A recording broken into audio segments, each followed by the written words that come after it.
This is one of the best season premieres I've ever seen in my entire life. And I only say it because Inmate 4587, aka Oliver Queen, aka the Green Arrow, you can see him adjusting to prison life, but then also, having to struggle with, his morality aspect of it, not getting in trouble, keeping his head down so that way he can see his family again. But you also see towards the end of the episode him actually standing up to the guys that pretty much threatened him and put him in a compromising place. And I love that, man. But then you also see a new vigilante, hit Star City after just 5 months of Oliver being behind bars.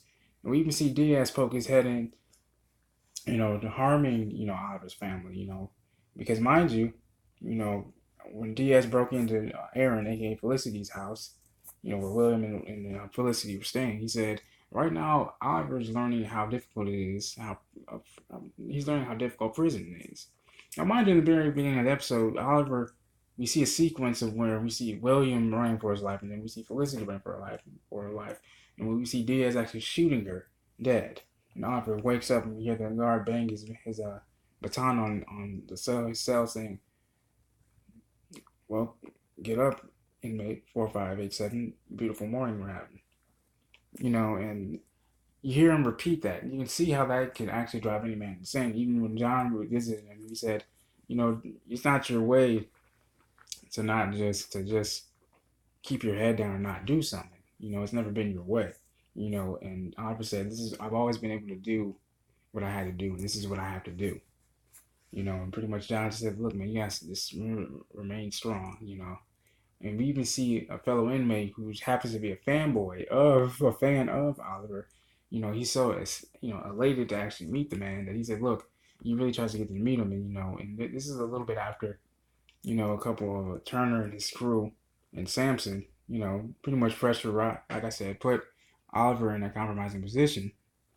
And the guy comes over, tries to be friends, and tries to be buddies with Oliver, and Oliver tells him like, listen, I don't know how clear I have to tell you this, and get up and leave. Just because I'm allowing you to sit here does not mean I want a conversation. I'll be clear.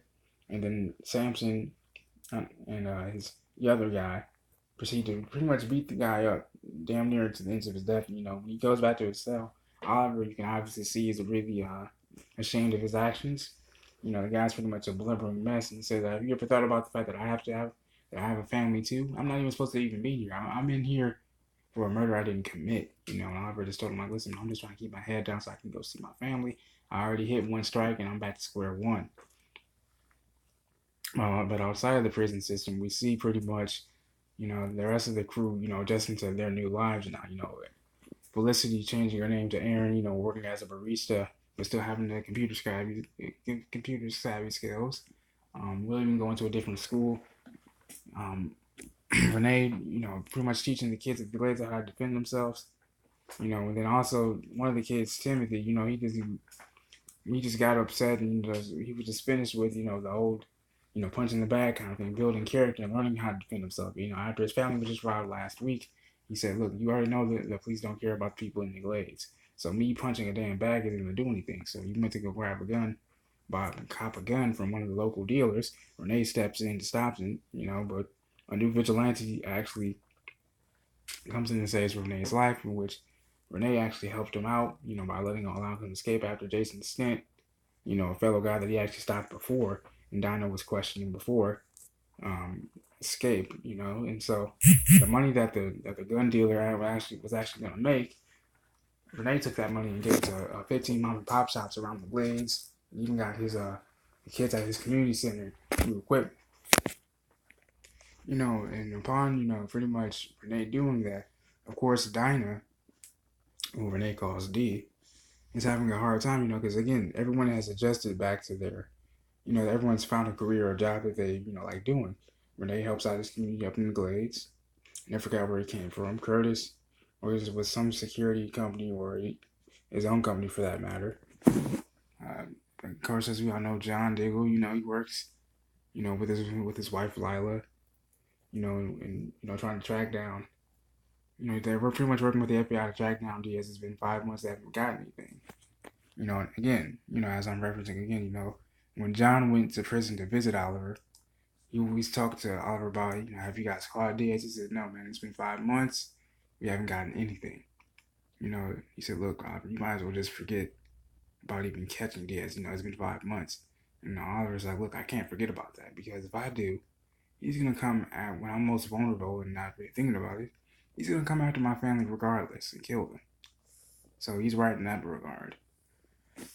And also, as we're going back to D and Renee, while Renee was at his community center with his kids, telling them about how they got new equipment from someone they know and things of that nature, even though unannounced to them, there is actually the money he actually gave the community the money himself from the dealers using the dealer's money, the arms dealer's money. And so D said, look, the next time I see you, intervene with something like that, I won't hesitate to lock you up along with the vigilante. And we also got a couple of flashbacks of, I don't know, can you call them flashbacks? It seems more like a futuristic foreshadowing. So I'll call it foreshadows.